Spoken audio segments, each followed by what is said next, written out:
Okay, so I'm going to say the introduction. Welcome to the Blockchain Journal Club. I'm Carlos. Hi, I'm Perry. And today we're joined by Jakub Sliwinski. Hey, Jacob. Hi, I'm Jacob. There's Jacob. Okay, so this is a kind of follow-up episode to an episode we did about asynchronous blockchains.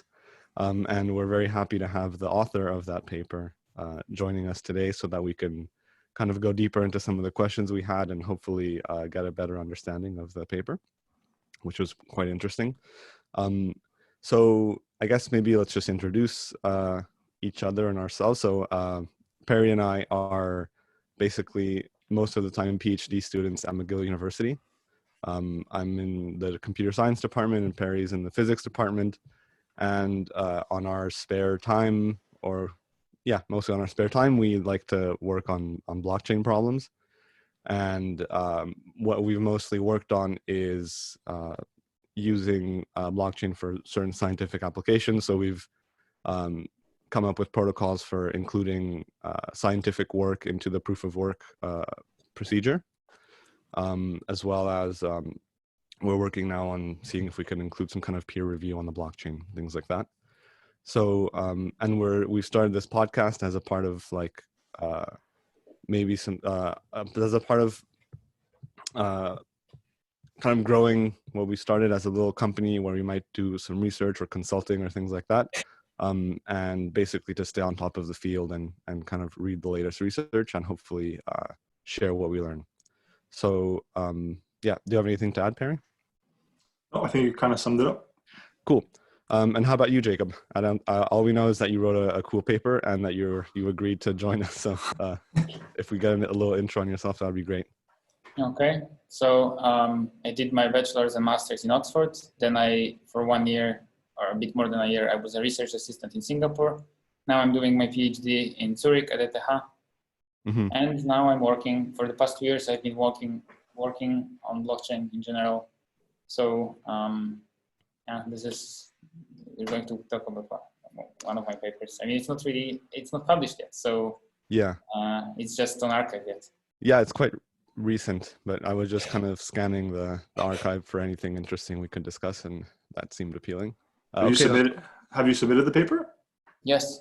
And to which journal? Do you mind me asking? I submitted it to SPA, but it was rejected. Okay. So yeah, a couple of rounds. Well, it happens, I guess. Yes, I feel you. Absolutely. It's happened, yeah. We submitted a paper to Ledger, actually, that got accepted. I don't know if you know about that journal. Journal? Which journal? The Ledger journal. No, haven't heard of it. I'll put the link on the chat. It's maybe you can look into it. It's pretty nice. It's still quite small, I think, but they're really specializing on blockchain papers. So I think they've only had like 5 volumes, but it seems like they're trying to do a good thing, and their review board is I think pretty good. Okay. But yeah. Anyway, that's cool. So and you're also working. Who's your PI? Roger. I forget his last name there. Sorry? Roger Wattenhofer, right? My boss, Roger Wattenhofer. Yes. Yeah, we did a bit of reading on him. So he's focusing mostly on blockchain now, right? There's a few areas. So some theory, some blockchain, Byzantine agreement. Mm-hmm. We even have some machine learning guys in our group as well. Yes, of course. Nice. Everybody needs to have some machine learning guys. Okay, so should we maybe get started on the paper? Yes. So I can share my screen, or do you have like I don't know if you've presented the paper before, you can maybe use some material you have already, or we can just pull up the paper and we can scroll through it. I have some presentations for it, but I'm not sure if they would, I didn't prepare them. I don't know where I have them. Okay, yeah, don't worry about it. So let's just look at the figures, right? Yeah, Perry? Yeah, we can just discuss the paper, go through it. Yes, as we usually do. Okay, let me bring it up. Where was it? Okay, so I'm going to share my screen. You let me know if you can see it. You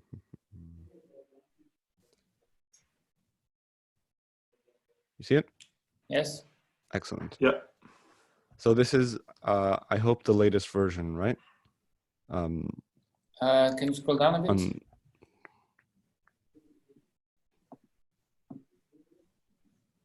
There was one more version with like a table.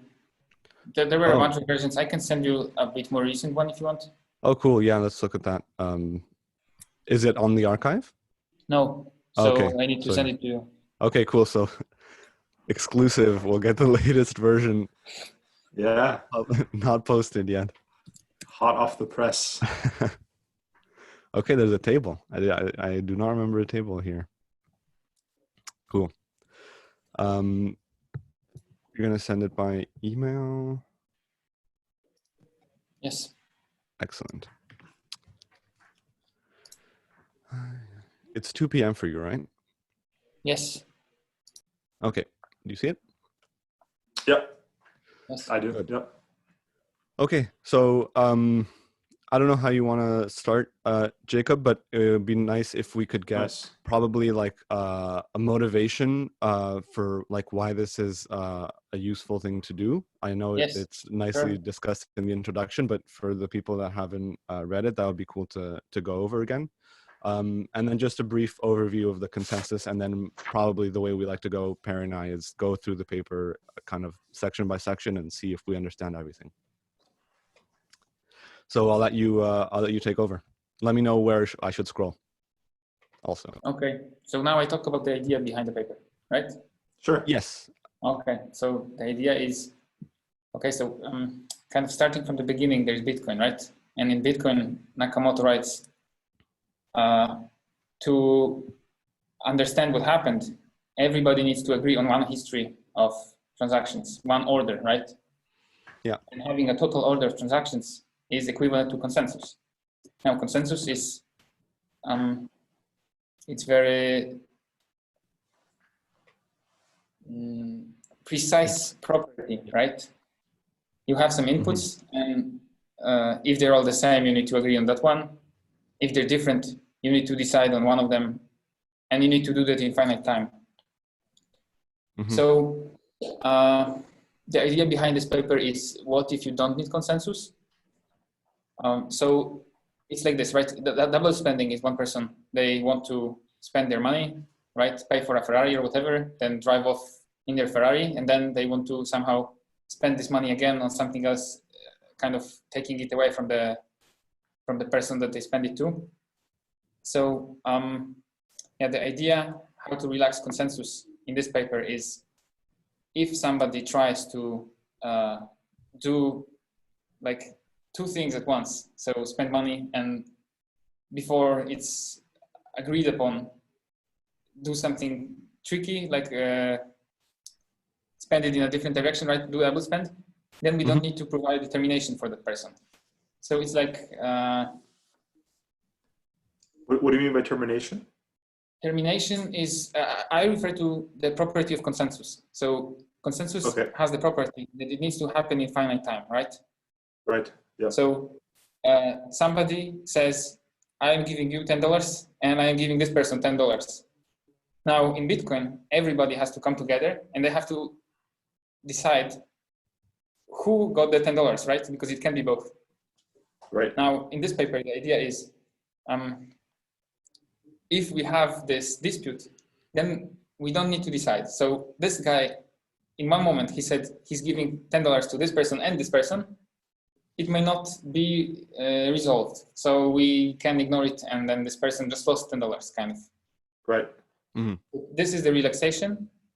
And functionally, it doesn't hurt much. I would argue it doesn't hurt at all. Like, but it relaxes consensus still, and then it's much simpler. Like you can get many other benefits for not doing this. And I guess the idea is, for a transaction, you don't need to have the history of all other transactions in order to know that it's valid, right? Yeah, so like every transaction has its own little history, I guess, no?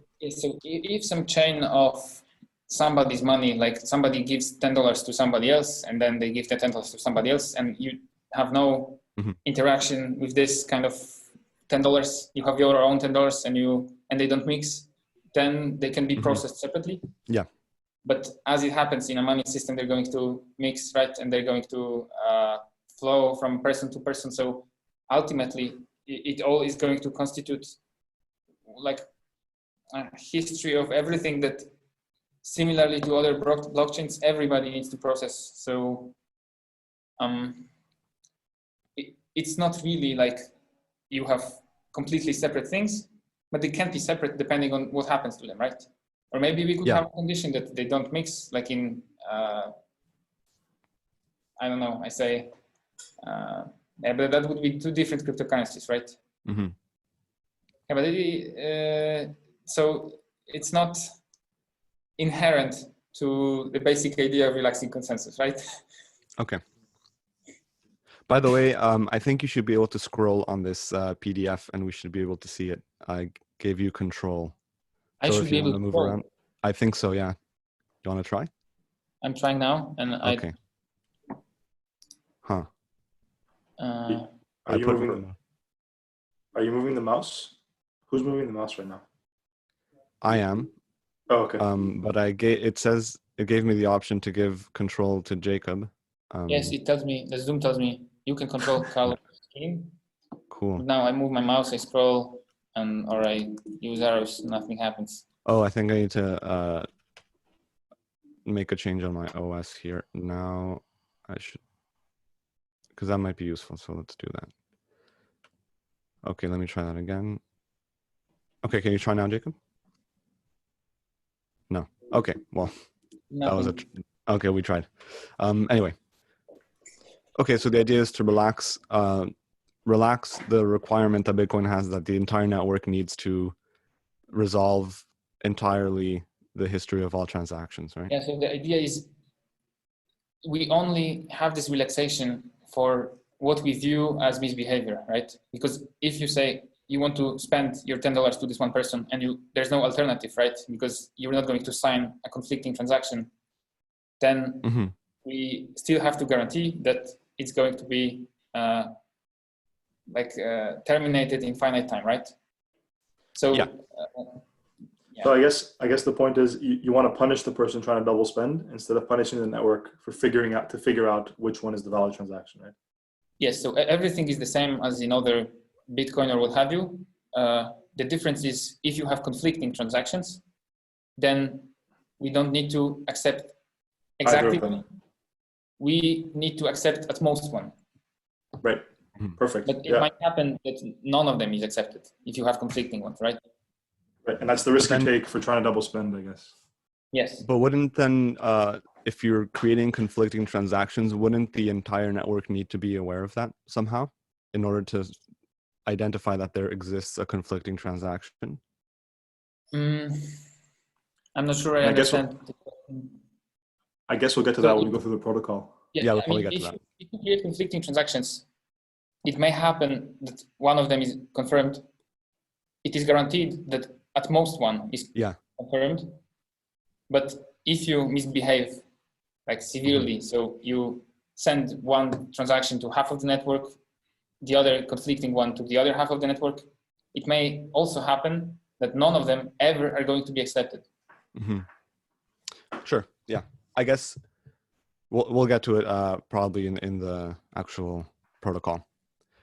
But okay, that's a cool motivation. So the idea is, and I guess what would be the one benefit that this brings automatically is that you get finality, right?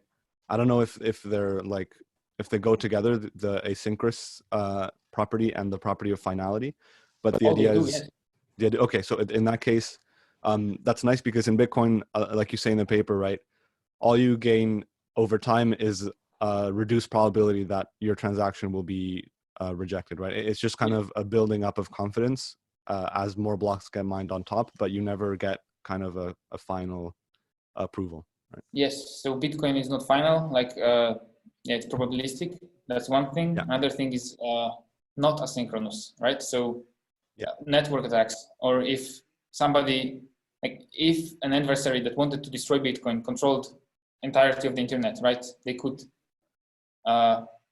like you send Bitcoin and you think it's accepted. Now the next day, the person controlling the internet made some different chain appear because they did, like the people who were doing that one, they can't communicate or something, and they can trick the participants, right? So essentially, it's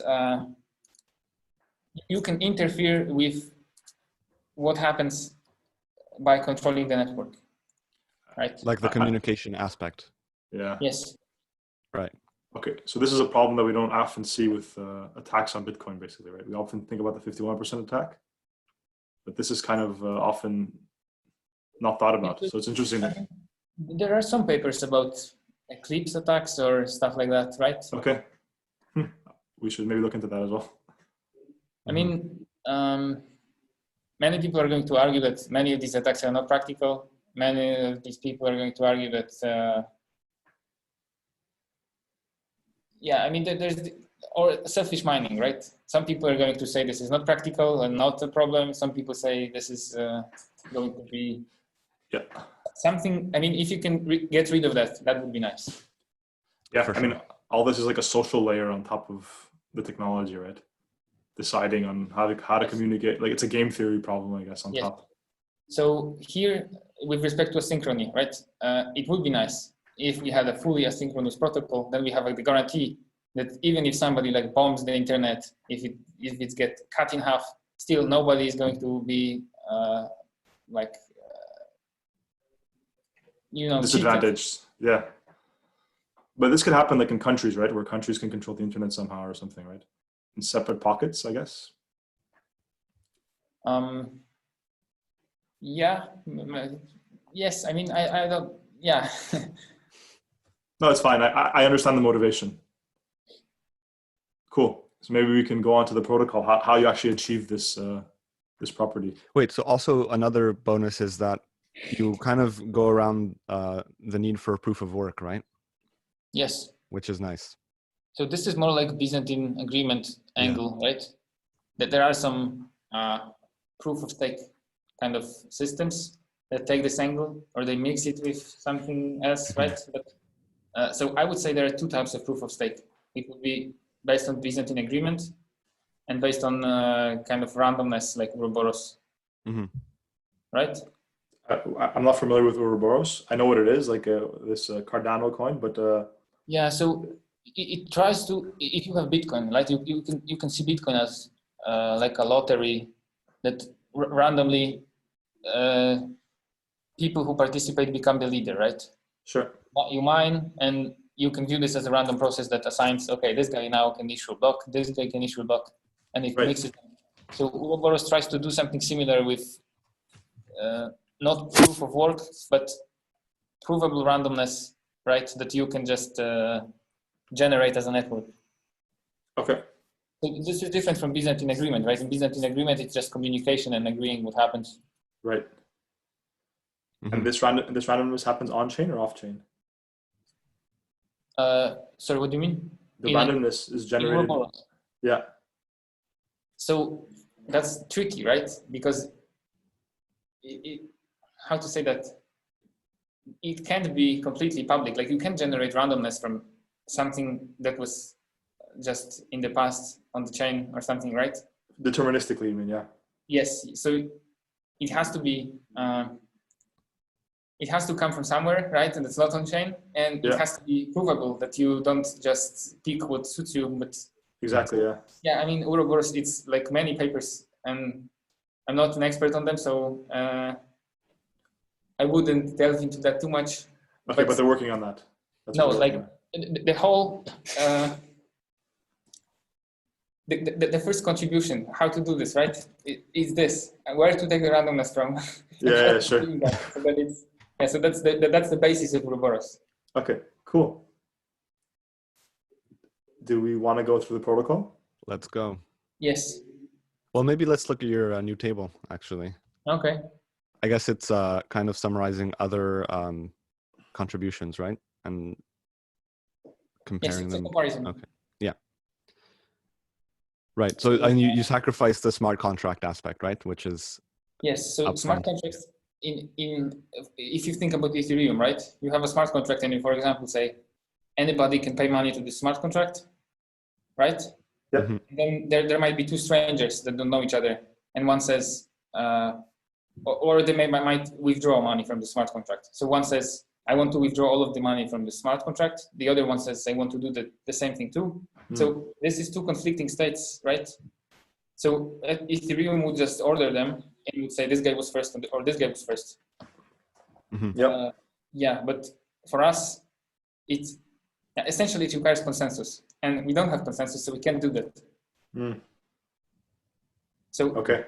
the thing here is, the way in which it's different from just payments is that you have two parties that might issue conflicting updates, right? If you have some money, you're the only guy that can issue conflicting updates with respect to how your money is spent. Oh, I see. Right. But yeah, that makes sense. Makes sense.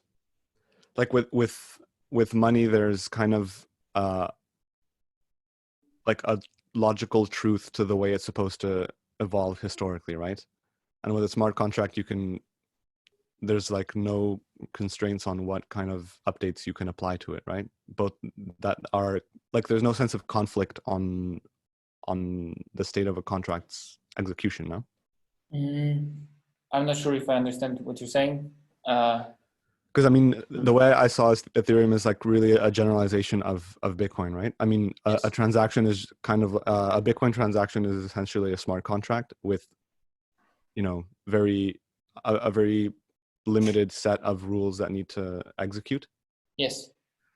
So yeah, I guess Yeah, the leap to the smart contract, I guess, is where I'm a little fuzzy. So the relevant difference for us, for ABC, is that in Ethereum, it might be different parties that issue updates to the same thing, right? If you have your money, you're the only party that can issue update to this thing. So if you have multiple parties, you inherently need to agree on the order in which they issue these conflicting updates.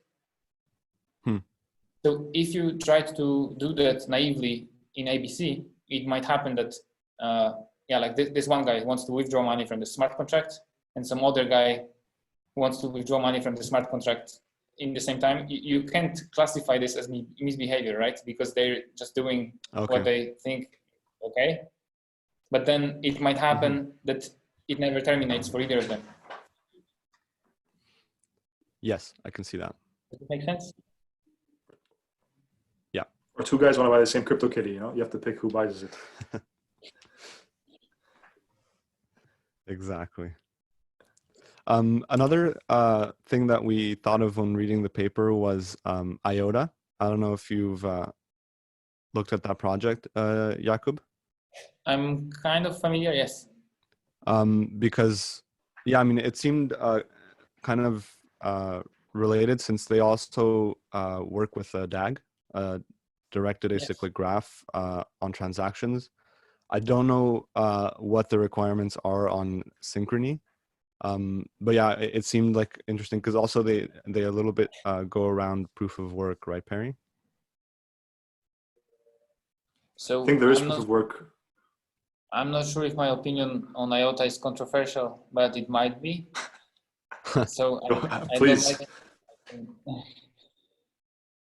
You don't like it? I don't like it. No, I think it's essentially bad, but I'm not sure if you're interested in discussing that as well. Yeah, sure. Why is it? Let's give it a shot. So I think it sets out to solve a problem, but it doesn't solve it. That is bad, yes. And what do you mean? So the concept is that what they claim, or what they used to claim, I don't know if they changed it, but it's supposed to be that the throughput is supposed to be unlimited, right? In that, if you have many of these transactions that are appended to the tangle, how they call it, in parallel, then you can kind of process them in parallel, but in the end, you need to process all of them all the same, and and it's also based on proof of work. So, and they try to somehow offload the proof of work onto the people who issue the transactions. Right. But this is not really, I mean, if there's enough of them, you could do that. But if somebody specifically wants to attack, like an adversary wants to buy the mining machines, right, and attack the Tangle, then it would be easier. So that, like in Bitcoin, right, the security is related to the hash power of the network, and here is going to be 2. So it doesn't change much. Yeah. So one thing that's weird.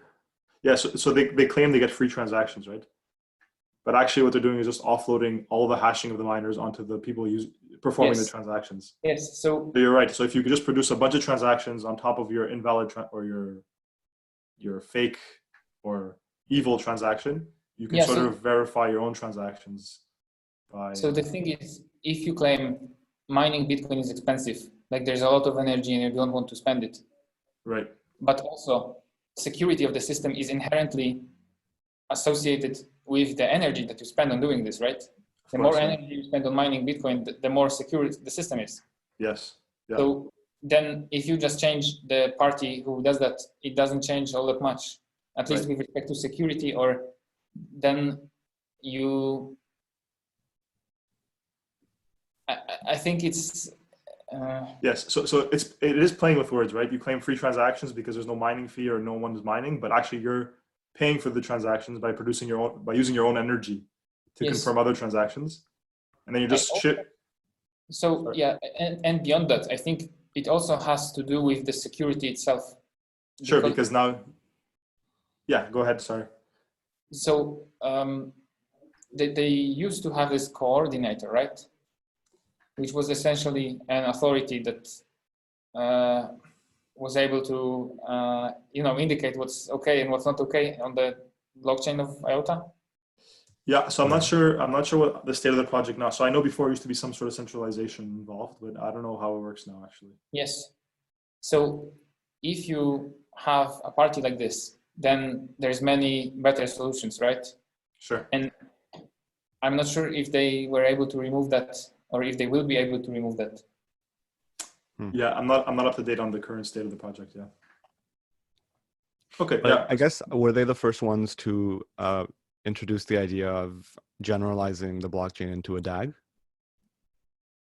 That might be. Yeah. So I mean, I guess that's one neat idea they had. Yeah. I can agree. Okay, so maybe we can get onto the actual meat of the paper and talk about the algorithm or the consensus of the protocol. Okay. Yeah. So let me know where you want me to go. I'm not sure what should I look at to talk about this because I think it's very simple. Okay, maybe you can just say the words then. Okay, so maybe we can look at this. Yeah, maybe the figures. Yeah, we can look at this. I mean, this is like a visualization of the communication that goes on, right? Yeah. So I'm not sure if it depicts the idea. Anyway, the idea is in Byzantine agreement, right? You have some, you know a bit about Byzantine agreement, or should I explain? Maybe we should give a little 2-3 sentences. So okay. So the problem is we have some parties. Let's imagine. So the original kind of anecdote is that there's Byzantine generals, right? Mm-hmm. Or like generals that they siege Byzantine or whatever, and they need to.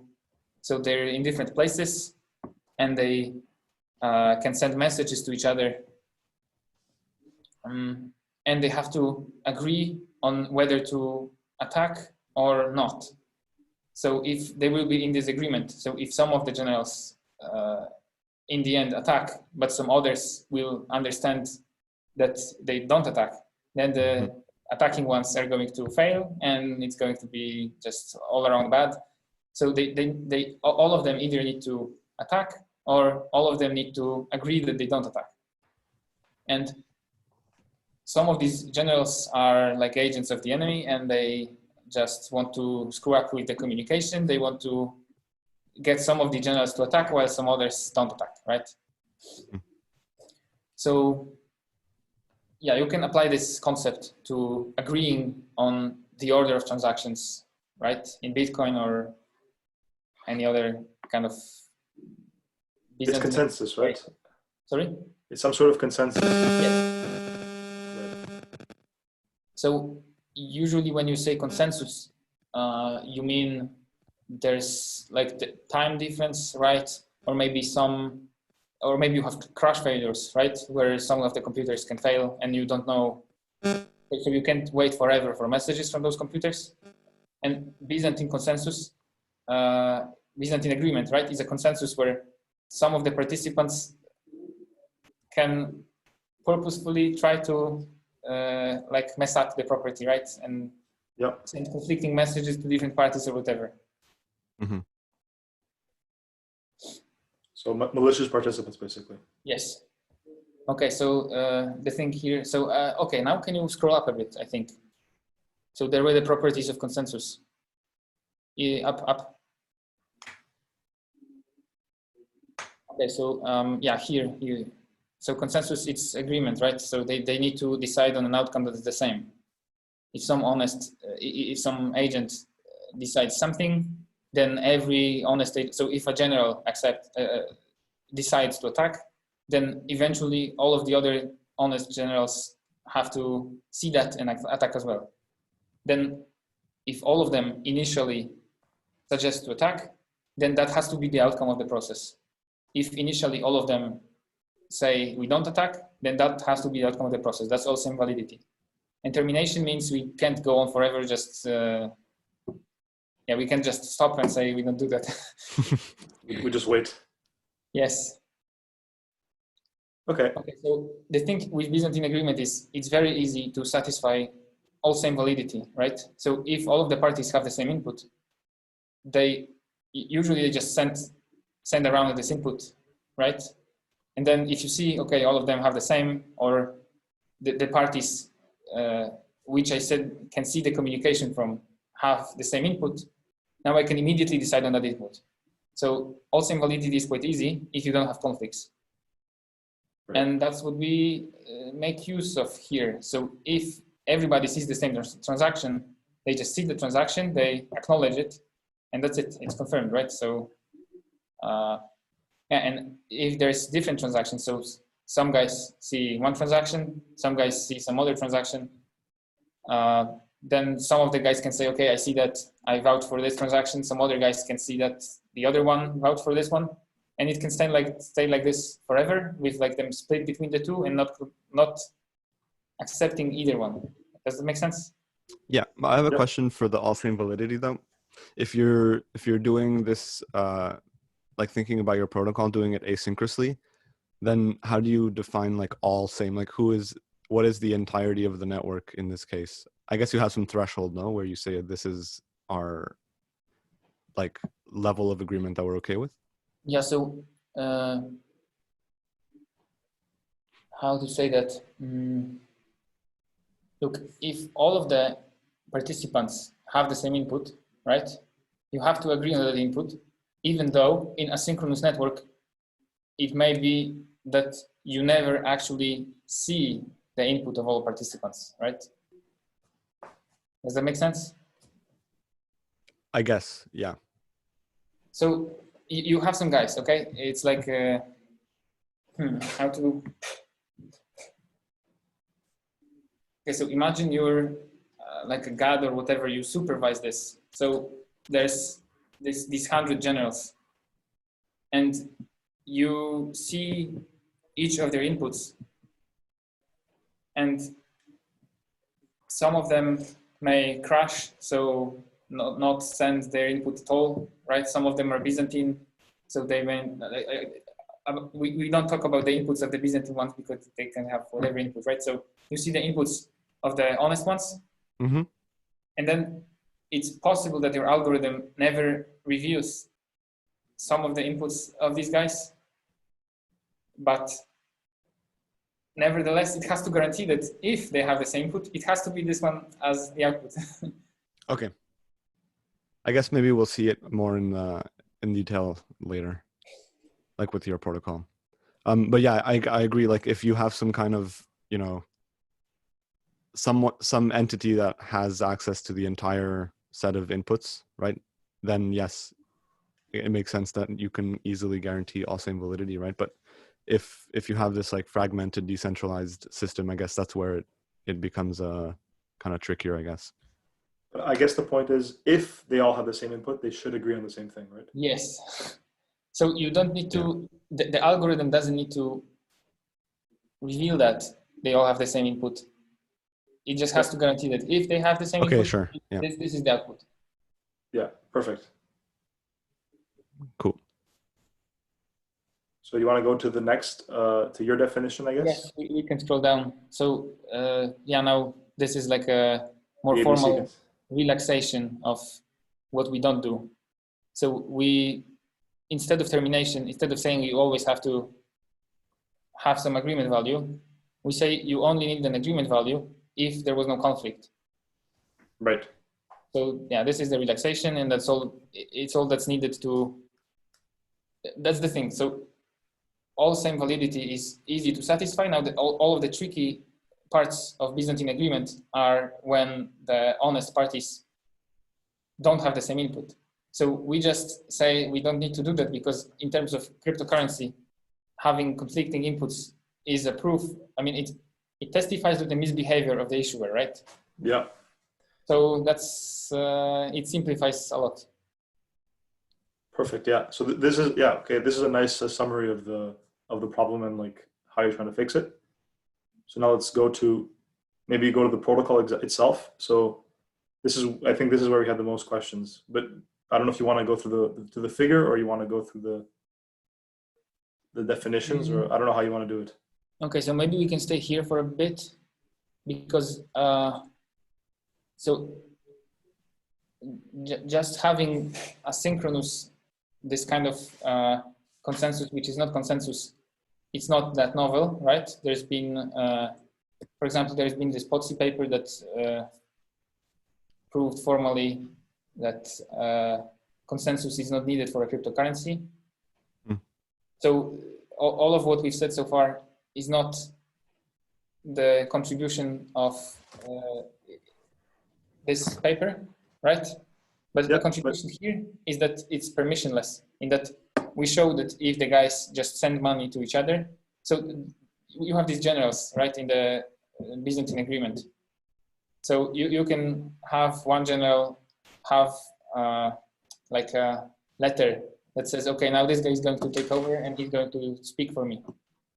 So in a cryptocurrency, you can do this very fluidly, like you can split this down, right? Or you can merge the cryptocurrency and yeah, so the contribution here, right, to the point, the contribution of this paper is we show that you can send this money around and there's not going to be conflicts, right? So it's still there's no double spends. And does that make sense? Yeah. Yeah. So you want to add permissionlessness to the block, yes. to the system. Okay, so that's one thing. And another thing is, if we just do that, then the people who kind of hold the money themselves need to participate in this process of approving transactions, which is very clunky and unrealistic and slow. So another thing we do is we have these validators. So if you have money, you can say to somebody else, okay, this guy is going to confirm transactions in my name, kind of. Mm-hmm. So this is like, doesn't EOS do this? This is called like a delegated proof of stake, right? Yeah. So, but sorry, maybe I misunderstood the part of the paper, but so here, I guess every transaction, right? So if you look at this outputs in section 5, you have outputs. So it costs, just scroll down a bit. So you have, you input a validator key, right? For every transaction. Yes. So you say, so Alice wants to send Bob some money. So she sends so I guess the 3 inputs here would be, let's say $10, Bob's public key, and then Charlie's validator key. Mm-hmm. Right? She chooses some validator for herself. Yes. So so my question is, can anyone sending a transaction pick their validator for that specific transaction? So in general, inherently, yes. Okay. There's probably, I mean, there's many things that can happen. So, okay, let me give you an example. Mm-hmm. If you just pick a different validator for every transaction, and there's going to be 1 million of them, then this is going to be very inefficient as it is in this. I mean, there might be some cryptographic ways to alleviate that problem, like combining signatures or whatever. But if you do that, right, if you have 1 million validators for every transaction, it's a different guy. Mm-hmm. Then for every transaction, you need to have a lot of signatures from these guys so that it's confirmed. And if it's a lot, when there's a lot of information, everybody needs to process it. It's unrealistic, inefficient, right? Yeah, maybe we should talk about this notion of a validator and how a transaction actually like goes from being created to being confirmed, and then we'll like go into the different scenarios. Okay. So yeah, I guess a transaction is very similar to a Bitcoin one, right? Except you have this extra validator. Yes. Let me just tie some ends. I mentioned EOS. So EOS, like, do you know EOS? Yeah, so I think EOS has like 20 people that can validate transactions. Yes. Right? So this is like predetermined parties, right? Right. Mm-hmm. Some election. I wanted to make the distinction that I don't really view that as permissionless. So I agree. There's some centralization there, right?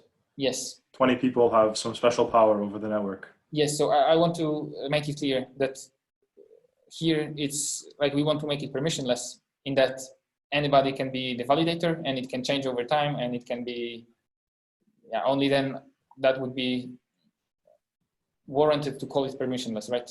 Perfect. Yeah. I guess the permissions. What else I said? I said if you have these validators, that's 1 million of them, right? And all of them issue a signature, there's going to be a lot of information that's bad. But there can be ways, there should be ways, right? To kind of, so either limiting this number of validators by some policy that's not inherent to the protocol itself, or maybe in practice, it turns out that there's not so many validators anyway, because usually that's what happens, right? Like in Bitcoins, you have a few mining pools and you can view them as the equivalent of a validator. So if we had as few validators as Bitcoin mining pools, that would be very efficient and that would be great. And if it happens naturally, then that's very desirable. But maybe, I think you mentioned that. I think you mentioned later in the paper that you can include some kind of proof of work, right? And maybe this would limit, sort of put in a barrier to entry for validators without giving explicit permissions, right? So there's many uses of proof of work that you can use proof of work in many ways. So proof of work itself, it's not inherent to the basic idea here, right? Yeah, for sure. For example, you could use it to distribute the currency somehow if you don't want to say that you start with 1 million and you just say, okay, buy this currency from me. If you want to somehow naturally distribute it, you can do that through proof of work, or you can mitigate spam through proof of work. Mm-hmm. But these ideas are not outside the scope. Sorry? They're like beyond this paper, I guess, right? Kind of, yes. No, but I mean, they're not inherently associated with this, with ABC, like with this. Yeah, paper. yeah, for sure. But I meant like you said, in Bitcoin, you can think of a miner as a validator, kind of.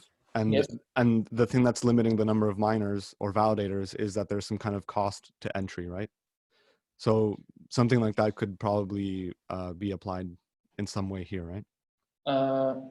Let me say two things. So first, in Bitcoin, if you talk about the single miners, I'm not sure how many there are. There might be many, right?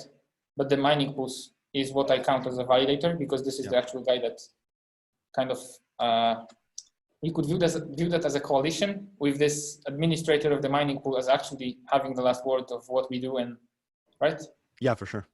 Yeah, so that's why I'm saying there's few validators, because there's few mining pools as opposed to the single. Oh, for sure. Yeah, but it's not like EOS, right? The mining pool. It's not like EOS where they're kind of arbitrarily chosen or hard coded, right? It's some kind of natural process where these like big pool masters needed to have not anyone can just do that, but everyone is allowed to try to do that, basically, right? Yes. And then to your question, so you asked if something similar applies here. So I think it might, right? If we have some kind of fee, then there's an economic aspect to it, that processing transactions requires hardware, right? And it requires being online. And yeah, if you screw up, you might have this, then people might delegate their inputs to somebody else. So it's, I mean, it might be an operation like, not like mining, right? Because it's not associated with energy, but it still requires like hardware staking, right? and internet and whatever. And depending on the fees, yeah, so I think it might be natural that there's not too many validators in a system like this. Okay, but can you take us through a transaction maybe from start to end? Okay. Maybe that's the way to tie this whole thing together. So I guess, yeah, go ahead. Sorry. Yeah, so transactions, they're like, it's similar to Bitcoin, right? It's UTXO. So you point to some source of the fund that you spend, right? There's some key that you sign your transaction with, and you point to the directions where you want to spend the money, right? Yep. I guess the thing I'm interested in is these ACKs, I guess, these validator keys that... Yes. So these are like messages of the... if you have these generals, right? They issue these... Basically, it's an acknowledgement. How to say that? Okay. Yeah, acknowledgement. So yeah, so once you see this acknowledgement from certain amount of people, then you can be sure that there's not going to be a conflicting transaction confirmed, and then you can be sure that this one can be confirmed, and that's it. So, but from my understanding, I send you some money, I pick a validator, right? Let's say I pick Carlos as my validator. If what stops me from telling Carlos, acknowledge my transaction is valid, even though it's not, say?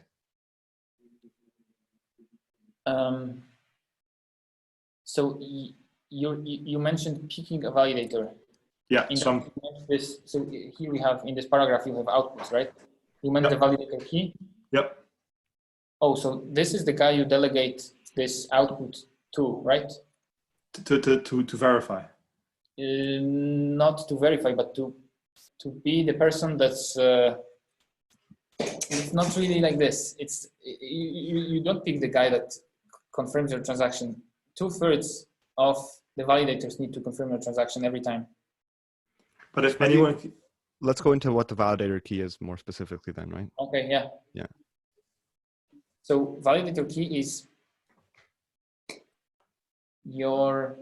it's an indication of your representative with respect to confirming transactions. So it's like this: you have some money, right? Like $100, and because you have this is like a proof of stake system, right? So those who have the money, enough of them need to be honest and behave in a certain way for the system to work.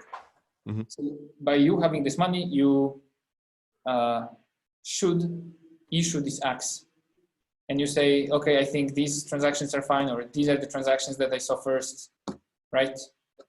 But not everybody wants to do that. In fact, we would like very few people to do that. So instead of doing it yourself, you can specify who does that for you. Okay, so then the validator also has spending power on the inputs? No, that's the thing. The outputs, that wouldn't make sense, right? So okay. you can issue the transaction.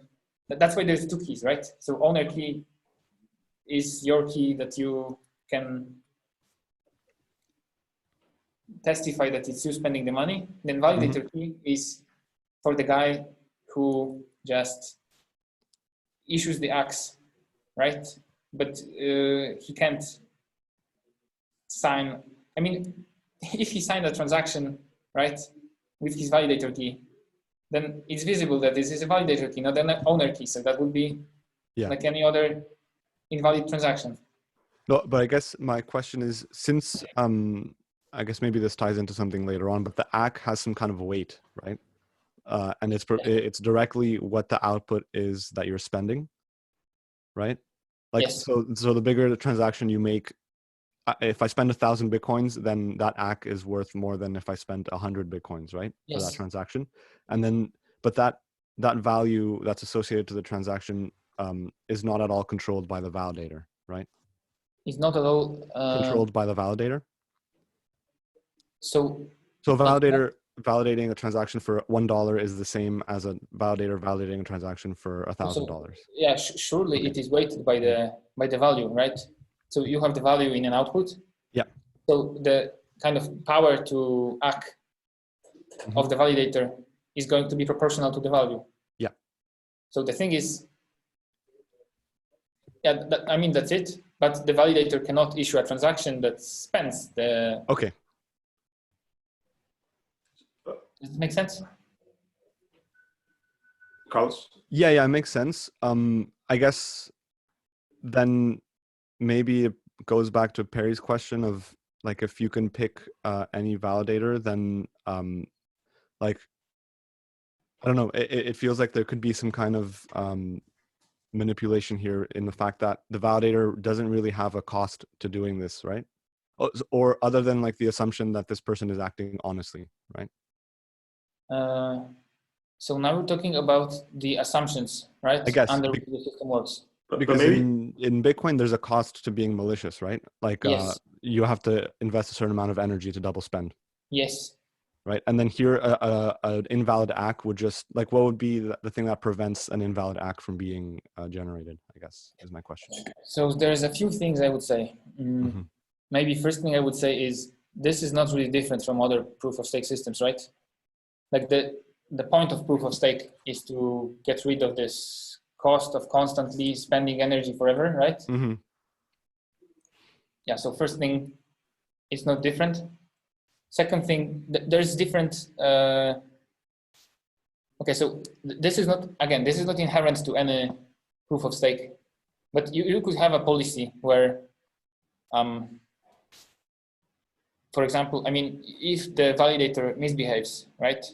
You could have a functionality in which you take these things that testify to the validator misbehaving, and you can use them to withdraw the outputs that are issued to this validator, or you can punish the validator, or for example, you can have the validator deposit some.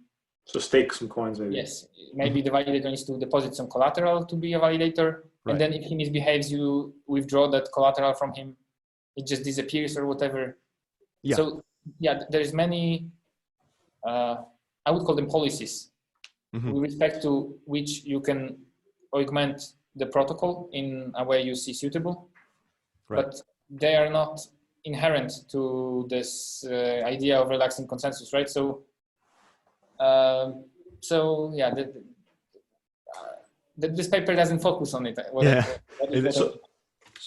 just want to say, Perry, this sounds very much like when people discuss our paper on the difficulty scaling. A lot of people start asking questions about like the next layer of the protocol that you don't really discuss. There's many dimensions, right, in which things work. As I mentioned, you can use proof of work, for example, to distribute the currency, right? Or how do you prevent spamming? Or how do you incentivize the validators? How do you punish misbehavior of the validators? Sure. Yeah, but many of these things, if not all of them, like you are going to choose something and it's not going to be inherently associated with the idea that's presented in this paper specifically. Correct. Perfect. Yeah, we understand completely. But can you maybe just take us through? Okay, so I want to just take me through how a transaction works. I think we can look at this figure, right? Maybe from the figure, yeah, and like how a validator comes into play, when he comes into play, how do you switch validators, or the dynamics of how the system works, basically. Or maybe like what leads to a transaction being confirmed, basically, right? Like when can someone say, okay, I accept that you gave me this amount of money? Okay, let me quickly read the description. Sorry.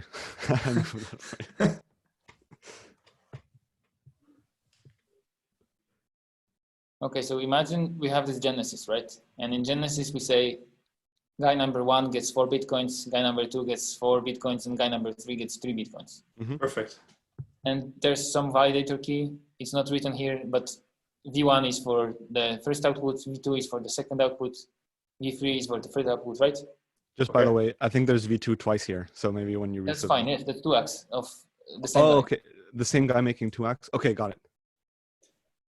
Okay, so suppose you're the guy number 1 and I'm the guy number 4. So somebody who doesn't have any money yet. Right. So you make a transaction. So P1 is Carlos, and he says P4, so me, he gets 3 Bitcoins from me. Perry gets 1 Bitcoin from me. He's guy number 5.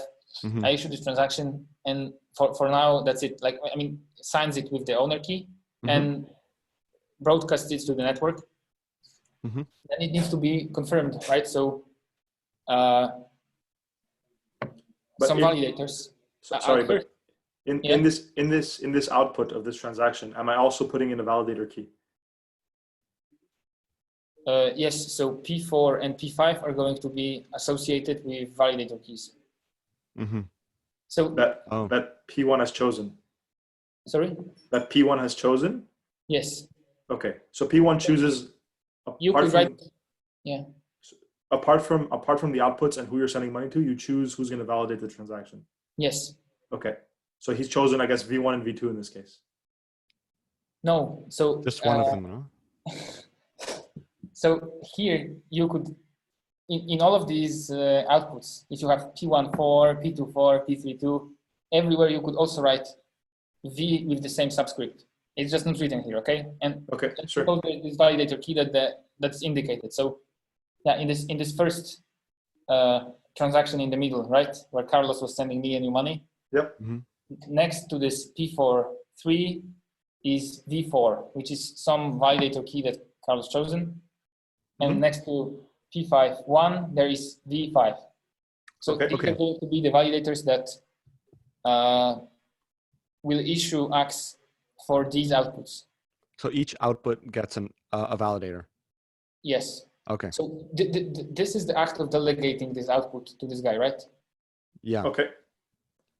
Okay, so then... So he signs these transactions, I guess. He validates them. Okay. Yeah, so then, this transaction is broadcast into the network. Nothing is done just yet, but now we wait for some validators to acknowledge it, right? Okay. So then in the beginning, we had V1, V2, and V3 be the validators, right? So then V1 comes along, and V1 says, okay, I have seen this transaction, and he issues this first V1 circle, right? Okay. And then V2 sees this transaction, and he says, okay, I see this transaction, he issued, and yeah, by the way, there's some other transaction going on the bottom, right? When P3 tends to P6. Yeah, so V2 says, okay, I see this transaction in the middle, I see this transaction at the bottom, right? Right. Okay, so then Carlos can take this transaction and can take this ACK of V1 and this ACK of V2, and he can show to me and to you this thing, and he can say, look, these ACKs confirm this transaction. Now I have sent you money, right? Okay. Yeah, so then I am P4, so then I can say, okay, I believe you, this is going to be confirmed forever. So I can issue this another blue transaction on the right, and I can say, I'm sending my 3 Bitcoins I got from Carlos to P7. And now there's a V7 involved also, right? Yes, and then there's V7, and yeah, for every output, there's a validator key. But then, okay, so there's a validator key for every output, and then there's validators that also acknowledge transactions as they see them come in. Yes. Okay, but now what happens if P1, so Carlos, after he's validated the transaction, Carlos is also a validator, and he sends the same Bitcoin, the 4 Bitcoin, or maybe he sends 104 Bitcoin to Alice or Bob. And he's a validator himself, and he validates that transaction with a higher weight. Look, so if Carlos is very powerful, if Carlos has more than 1/3 of the stake in his validator power, right? Yeah. then it's possible that he can screw up the system, like maybe confirm a double spend or do something else, I don't know. Yeah, but this is an assumption that, again, it's not different from other proof of stake systems, right? Okay. Where if you have a vast proportion of the validators misbehaving, then things can break. Right. But how did, like, so I guess, okay, so so now you have like a 1/3 attack or whatever. So that's fine. But what happens if, the network doesn't have to see these validations happen? So what happens if, no one has seen that, that Carlos sent us Bitcoin, and on a, later in time, still while the network has not seen, because there's some shutdown of the internet, the internet's cut in half, he sends the same for Bitcoin to someone else, and a different validator who hasn't seen the first validation validates that transaction. Yes. So here we have this black, like grayed out transaction on top, right? Perfect. Yeah. Yeah. So this is Carlos. He says, okay, I've sent my money to Jakub and Perry, but now I want to send it somewhere else because I want to steal or whatever. Yeah. So yeah, then he says P1 4 like sends to P9 4, right? And he asks, okay, now validate my transaction. So in this example, we don't have a blob for a validator who hasn't seen the other transaction yet, but we have a blob for V4, right? So right. V4 issues an ACK, and there he references this new transaction, but he also references this V1 and V2, which themselves reference the first transaction. So in that, V4 sees some other conflicting transaction, and V4 doesn't constitute a confirmation for this, right? But you could also have some other validators, right? Like we don't have any ACKs of P3. So P3 could issue an ACK for this great transaction, but right. The point is it would be too little. So yeah, the whole security relies on, if some people didn't see the first transaction, then it's going to be too few of them to confirm a conflicting one. As long as it's less than 1/3, I guess. Yeah. Yes. Oh, perfect. Okay, so 1/3 can mess up, and everything can be baddies. Like they just want to steal money. They just want to confirm. They just want to break the system. Or 1/3 of the internet is cut off, I guess, even. Sorry? 1/3 of the internet is cut, even. You can have one fully disconnected, like it could be a branching system, right? Yeah, like you can have one independent branch except for Genesis doing some other random stuff with at most 1/3 of the weight, right? That's the assumption.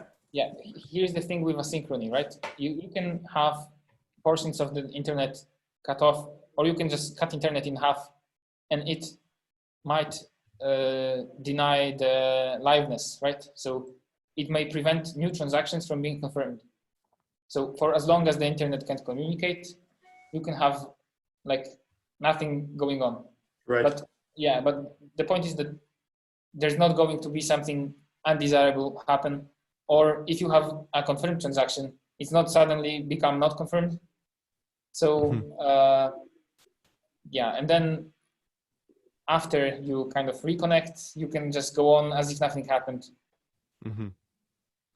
Okay, cool. So sorry, go ahead, Carlos. Just maybe to recap, then when a transaction gets approved by a set of acts that add up to at least 1/3 of the weight, sorry, 2/3 of the weight of the total supply, then you can guarantee that no conflicting transaction will ever achieve that much weight, right? That's exactly that's precisely the security against double spending. Yes. But, yeah. Sorry, this is under the assumption though that no new coins are generated, I guess. Yeah, exactly. Well, so again, this is not inherent to this protocol, right? Like you could probably have some mix of rules or whatever for kind of coin generating, and then somehow update how the validating. No, I mean, a perfectly fine answer for me is yes. This is like under the assumption that no new coins are generated. Like, okay. I like that. That's yes, fine. Yeah, that's a valid set of assumptions, right? Like, Bitcoin after 2140 will have no new Bitcoins, right? So this is a valid assumption for me. But again, I think Jakub is saying that there could be some ways to accommodate for coin generation. Sure. Like that might still, but yeah, I guess you have to have some, like the cap on the coin supply makes it kind of easier to prove this, right? Because you can guarantee that some branch of the network won't achieve a certain weight. So if you generate new coins, you have to consider that. I'm not sure if it's more difficult to work with that scenario, but like the simplest scenario is if you just have everything up front, right? Yeah. Perfect. Yeah. We have to start somewhere. Because I guess I don't know, maybe as another way to understand this property, like how do I make sure that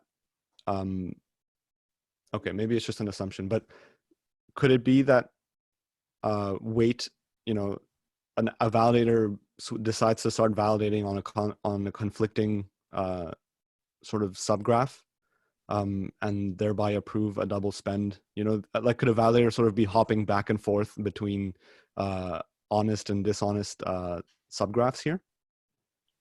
So as long as at any point the adversary, so all misbehaving validators collectively hold less than 1/3 of the stake, you're safe. Yeah. If they do hold at least 1/3 of the stake, then we're not necessarily safe. Right. Yeah. And I have one more question about this graph. Here you have a V2 validating V2.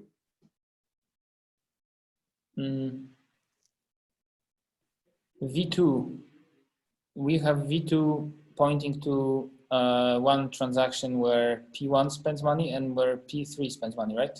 Yes, but then the V2 ACK points to the V2 ACK. Yes, actually that's necessary. That's very important in that. So you have a validator and they might issue new acts for new things, right? Right. And it's crucial to the security that every time you point to the previous act you made. Okay. Okay, so this is just to be consistent, I guess. So yes. to ensure that the validator is consistent with his verifications, with his validations. This is necessary because this is information that security depends on. Like if you have V2 issue an act for something and then you have V2 issue an act for something else, then you have new validators in the future and new transactions in the future indicating these acts. And if some validator in the future references this one V2 act and some other validator in the future references this other V2 act, then we might have problems of that. Okay, I see. Okay, and now, sorry, Carlos, I don't know if you have another question about this graph, about this figure. Not yet. So I have one more question.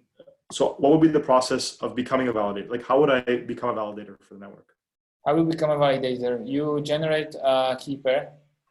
You give your key pair to somebody who has money and you tell them, indicate this public key as your validator, and then I'm going to validate transactions with my private key. Okay, but my validations will only have weight if the transactions I verify have weight, right? Yes, so then this person that you gave your public key to sends money, it's confirmed, and then you point to this transaction and its acknowledgements, and this is like a proof that you're a validator now, and then you start issuing acts. Okay. So basically, it becomes a reputation thing, right? Kind of. Sorry. Like people will prefer to choose validators that have validated larger transactions in the past, I guess. Yes, that should be. Yeah. There should be something that. Yeah. I mean, ideally, we would like people. I'm not sure if this is possible, but I mean, ideally, right? If you have the users of the system just send money around, and maybe there's some policy or protocol, or somehow we get them to choose validators that we have some evidence that they're nice and whatnot, right? Mm-hmm.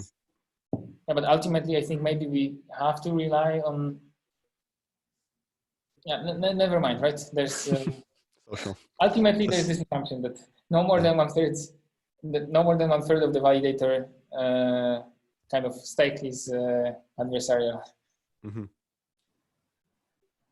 Very cool. I had a question, Perry. Sorry? You had a question, I think, no? I think that was my question. Oh, okay. Yeah. I had probably a stupid question, but why is 1/3 the choice, the value? So this is fundamental to. So there's this example in Asynchrous Byzantine agreement. Okay, Mm-hmm. Imagine you have some set of parties that's divisible by 3. Okay. Mm-hmm. So you have some parties that kind of you see us stand in the middle. You have set of parties that stand on the left, and you have set of parties that stand on the right. Mm-hmm. So the set of parties in the middle is going to be the adversary, and yeah, so essentially this coalition is going to try to screw up the left and the right ones to get them to agree to something else, right? Mm-hmm. And then you can have, I mean, in an asynchronous network, you can delay communication for as long as you want. So the adversary can just say, okay, for the time being, the guys on the right and the guys on the left cannot talk to each other. They just cut the cord, okay? The transatlantic cable or whatever. Mm-hmm. So then the guys on the right, they suddenly think the guys on the left went offline, and they try to work something out with the guys in the middle, which are the adversary.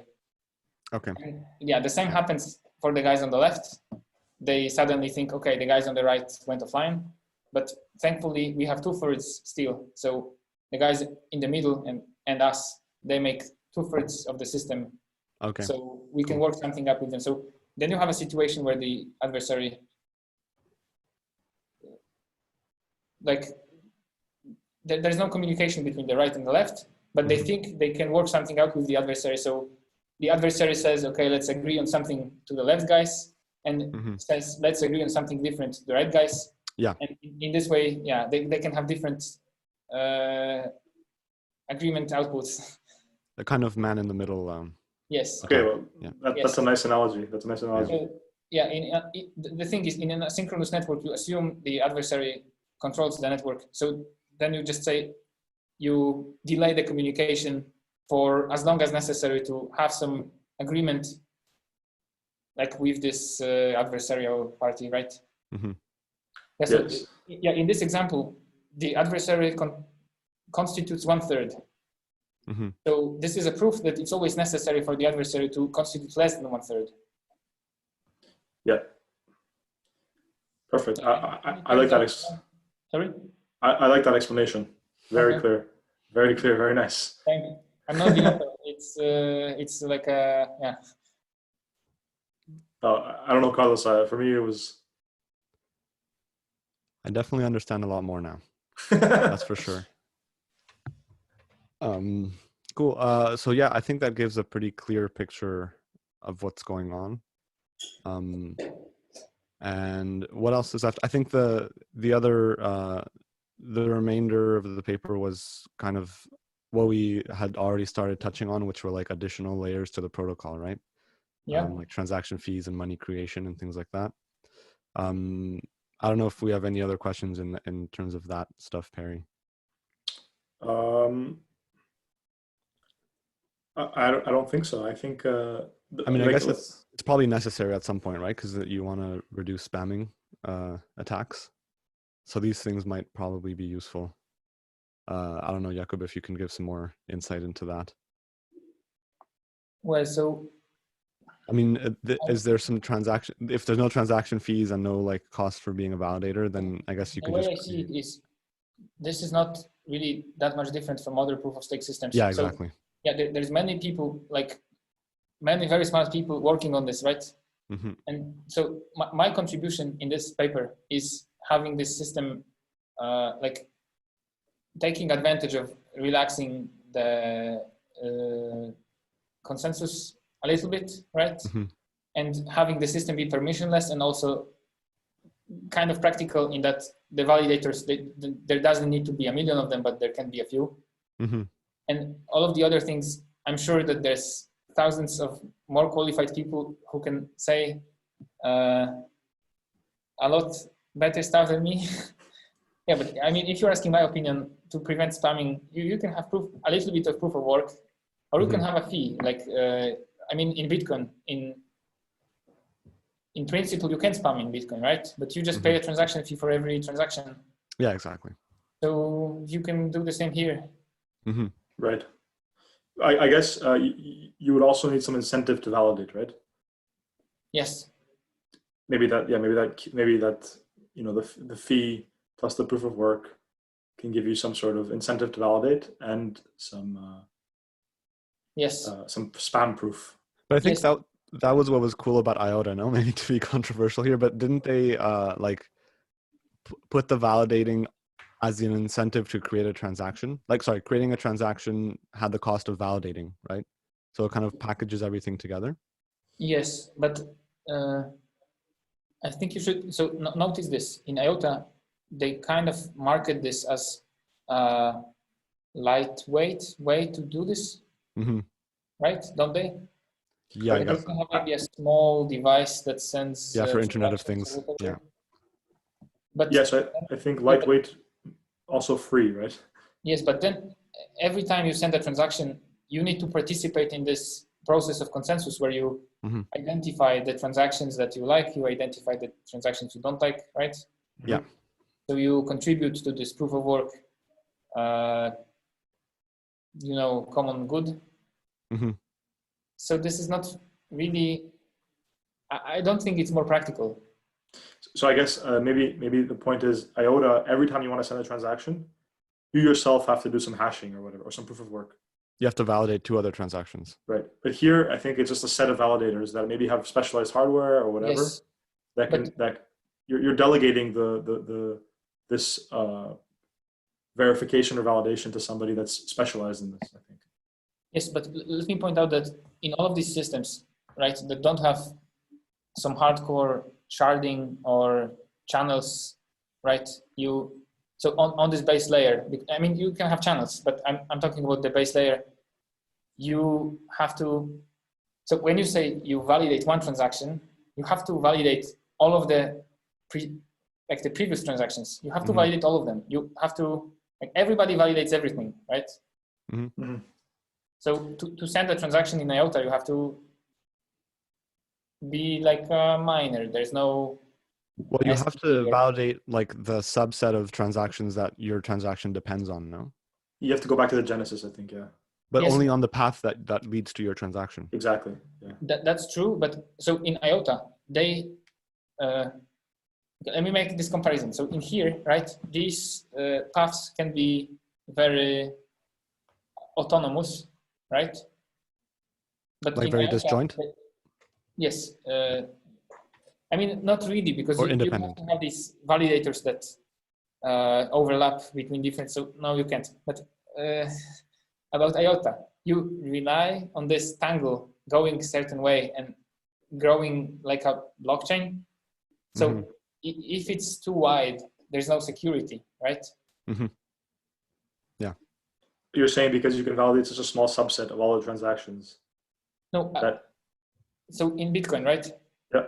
If you have the longest chain, you kind of, then you think, okay, so they are going to build up on this chain, and this is our consensus for now, and the deeper in this chain, the more the consensus kind of... Right, exactly, right?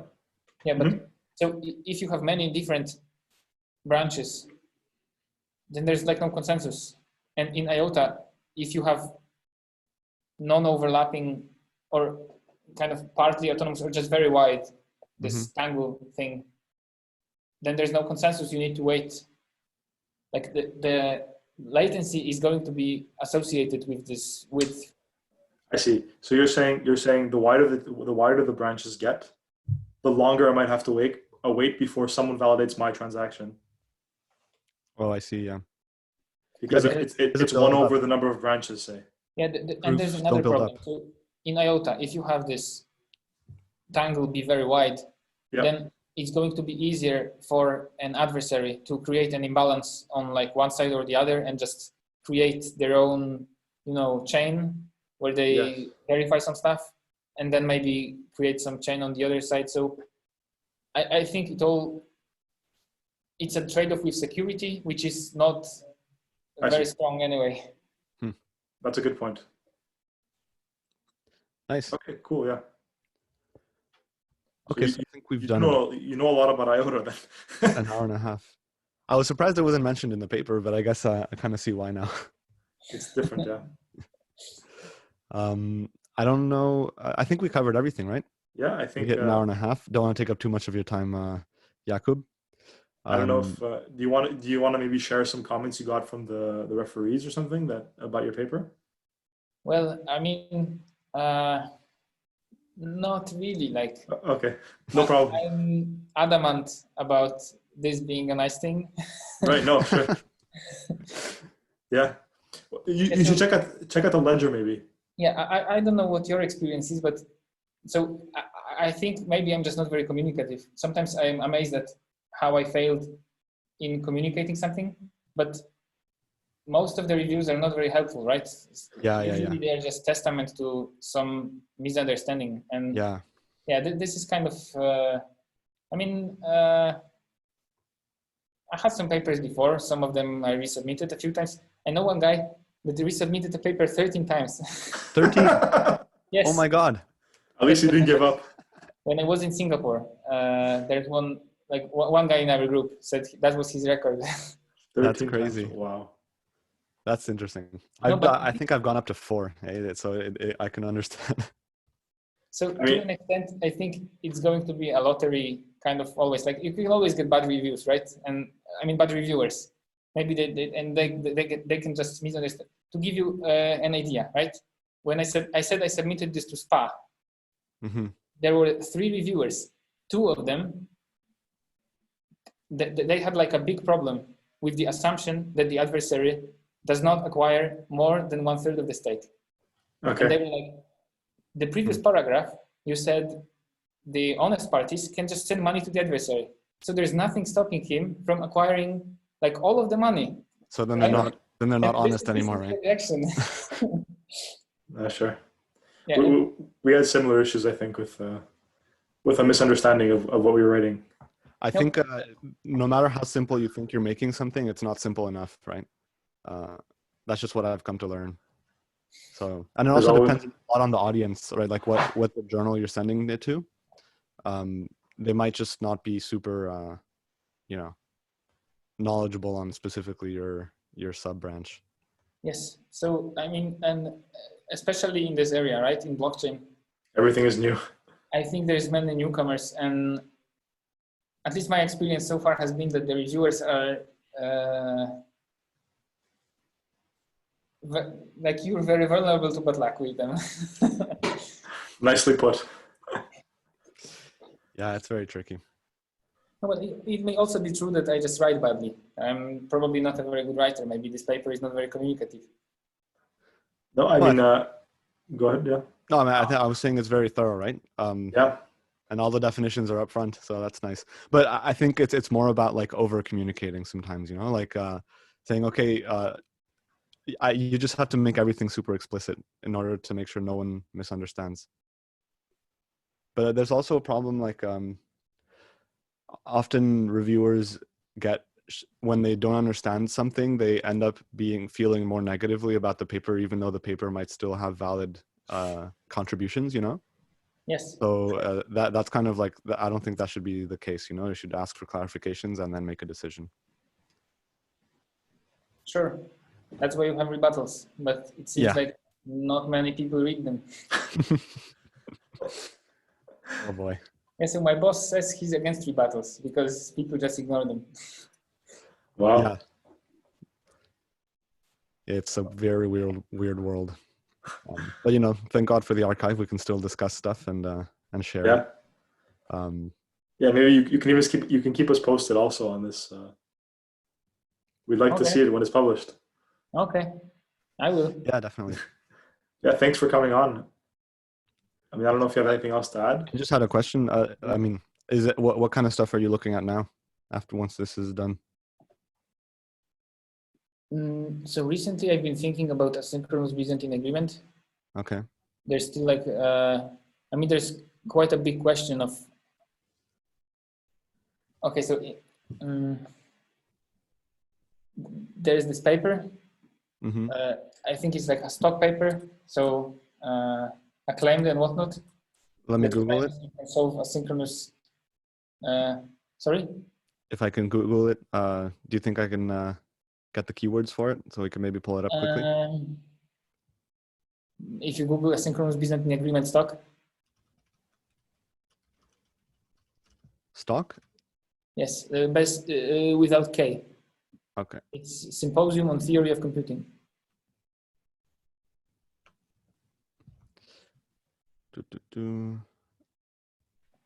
Okay, which one is it? This one maybe? Oh, it's in the journal, eh? Okay.